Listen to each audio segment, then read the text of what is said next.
আসসালামু আলাইকুম এভরিওয়ান। সহজ এবং মজাদার রান্নার ইউটিউব কুকিং চ্যানেল গৃহসুখনে আপনাদের সকলকে স্বাগত জানাচ্ছি। আমি আফরোজা।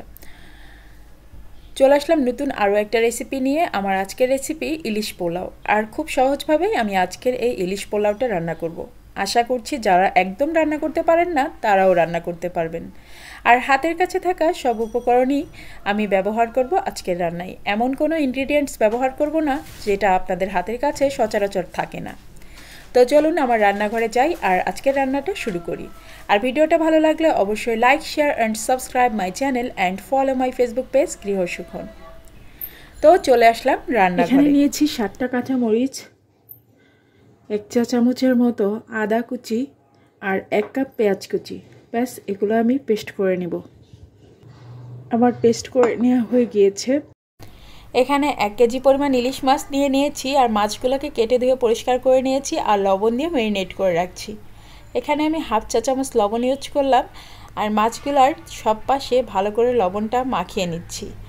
আর ম্যারিনেট করে আমি এখন রেখে দিব 15 মিনিট। 15 মিনিট পর চলে আসলাম রান্না করতে। তো চুলা একটা কড়াই বসিয়ে দিয়েছি আর তার মধ্যে দিয়ে দিলাম সরিষার তেল। এখানে আমি সরিষার তেল দিয়েছি 1/3 কাপ, মানে 1 কাপের 3 ভাগের 1 ভাগ। আর তার মধ্যে দিয়ে দিচ্ছি গাওয়া ঘি। এখানে গাওয়া ঘিটা অবশ্যই ইউজ করতে হবে, এতে করে খুব সুন্দর একটা ফ্লেভার পাওয়া যাবে। তো আমি এখানে 1.5 টেবিল চামচের পরিমাণ গাওয়া ঘি অ্যাড করে নিলাম। আর এখন এর মধ্যে আমি দিয়ে দিব পেঁয়াজ কুচি।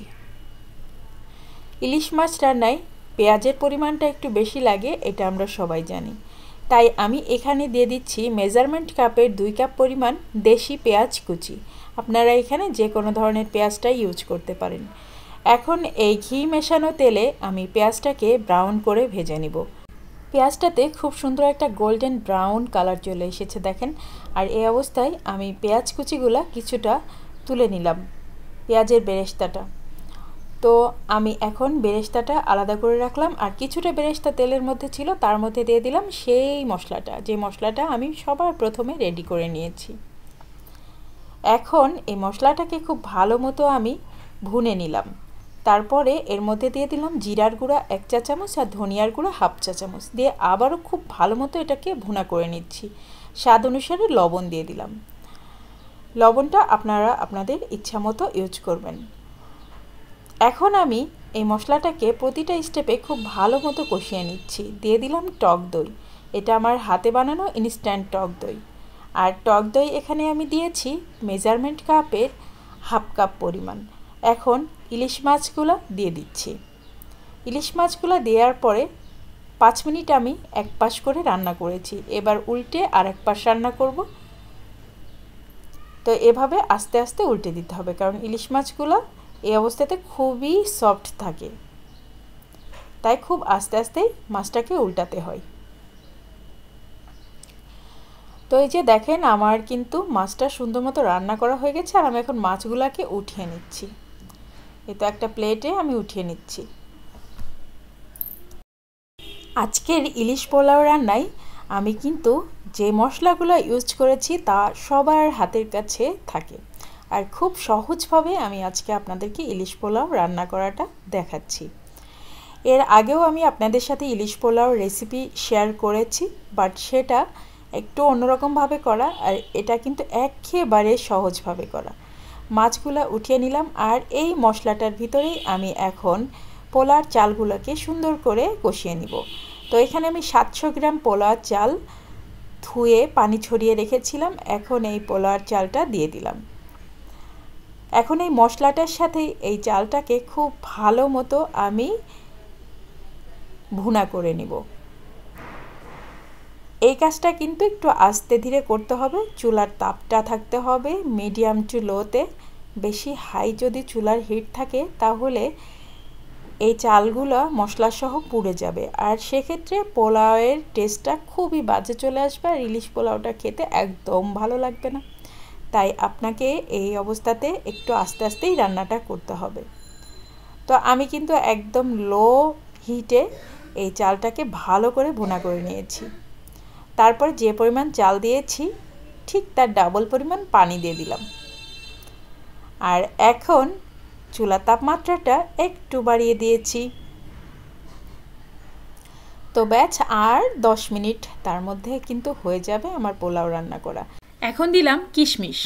কিশমিশটা আপনারা আপনাদের স্বাদ অনুসারে দিবেন। এখানে আমি বেশ কিছুটাই দিয়েছি, প্রায় 4 টেবিল চামচের মতো কিশমিশ দিয়েছি। আর একটুখানি লবণ দিলাম, মনে হচ্ছিল একটু লবণ কম হয়েছে। আর চিনি দিয়ে দিলাম 2 চা চামচ। 2 চা চামচ পরিমাণ চিনি দিয়েছি। এখন দিয়ে দিলাম কয়েকটা কাঁচামরিচ। এখন জাস্ট কয়েক মিনিট অপেক্ষা করতে হবে, 5-6 মিনিট। এর মধ্যে দেখবেন পানিটা শুকিয়ে যাবে। চুলার তাপমাত্রা আছে মিডিয়াম। তো 5-6 মিনিটের মধ্যে এই যে পানিটা কিছুটা কিন্তু কমে গিয়েছে, এখনও কিন্তু কিছুটা পানি আছে। তো আমি এই অবস্থাতে অর্ধেকটা ভাত তুলে নিলাম। আর এখন এখানে আমি ইলিশ মাছগুলো দিয়ে দিব, যে ইলিশ মাছগুলো আমি কিছুক্ষণ আগে তুলে রেখেছিলাম। এখন ইলিশ মাছগুলোকে সুন্দর করে আমি সাজিয়ে এর মধ্যে বসিয়ে দিচ্ছি। আর উপর দিয়ে এখন আমি যে ভাতটাকে তুলে নিলাম সেই ভাতটা ছড়িয়ে দিব। এরপরে আমি এই ইলিশ পোলাওটাকে দমে রেখে দিব প্রায় 15 মিনিট মতো। একেবারে চুলার লো হিটে 15 মিনিট দমে রেখে দিতে হবে। ব্যাস, তার মধ্যে কিন্তু রেডি হয়ে যাবে খুবই মজার সুস্বাদু ইলিশ পোলাও। তো এভাবে আমি ভাতটাকে সব সাইডে দিয়ে একটু বিছিয়ে দিলাম। এখন একটা ঢাকনা দিয়ে ঢেকে রাখবো। ঠিক 15 মিনিটের জন্য আমি এটাকে দমে বসিয়ে রাখবো। পেঁয়াজের বেরেস্তা যেগুলো তুলে রেখেছিলাম সেগুলো দিয়ে দিলাম। 15 মিনিট পরে দেখেন কত সুন্দর একটা ইলিশ পোলাও হয়ে গিয়েছে, আর এত সুন্দর একটা ঘ্রাণ আসছে যে কি বলবো। এখন উপর থেকে এই ভাতগুলা আস্তে করে সরিয়ে নিতে হবে।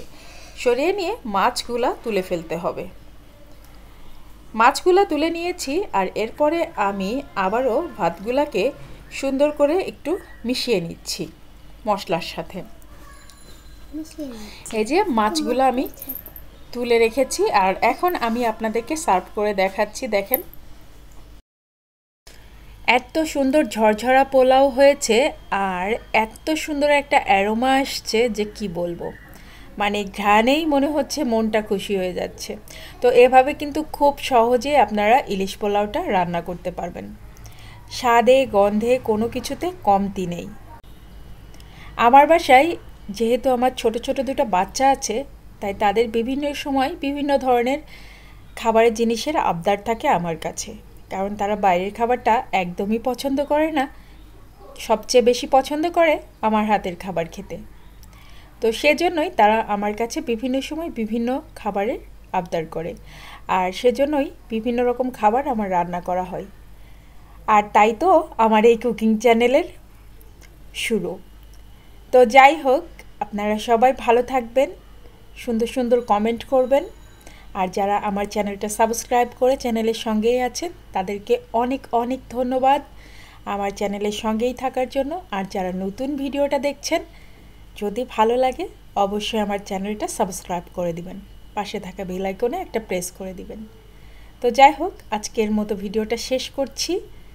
সবাই ভালো থাকবেন, সুস্থ থাকবেন, নিরাপদে থাকবেন।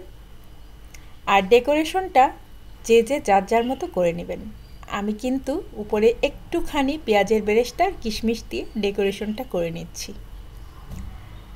তো আজকের মতো বিদায় নিচ্ছি। আল্লাহ হাফেজ।